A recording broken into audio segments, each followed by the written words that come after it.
விருச்சிக ராசி அல்லது விருச்சிக லக்னக்காரர்களுக்கு ஒரு ஜாக்பாட் யோகம், புதையல் யோகம், அப்புறம் வேற என்ன ராஜயோகம், அதிர்ஷ்ட யோகம், மகாலட்சுமி யோகம், என்னெல்லாம் யோகமோ எல்லா பேரும் சொல்லிக்கலாம். ஏன்னா விருச்சிக ராசிக்காரர்களுக்கு இந்த நல்லதுதான் இல்லை, குரு பார்வை உங்க லக்னத்து மேலேயே படுறதுனால ஆளை ஒரு தொடச்சு விட்ட மாதிரி புது பொலிவோட இருப்பீங்க.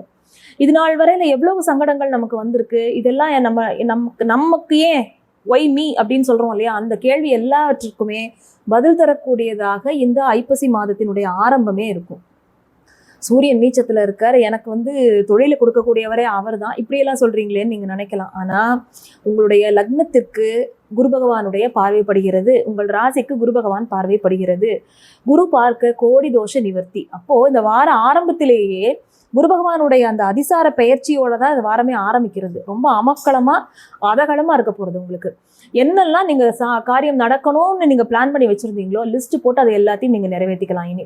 இனி வரைக்கும் இருந்த தடங்கல்கள் எல்லாமே, 5ல் சனி இருக்கார், 4ல் ராகு உட்கார்ந்து இருக்கார், எந்த பிரச்சனை இருந்தாலுமே உங்களுடைய மனோதைரியம் மூலமாகவும் உங்களுக்கு கிடைக்கக்கூடிய மதிப்பு மரியாதைகள் மூலமாகவும் உங்களுக்கு என்று ஒரு அடையாளம் கிடைப்பதன் மூலமாகவும் மனதில் ஒரு புதிய உத்வேகம் பிறக்கும்.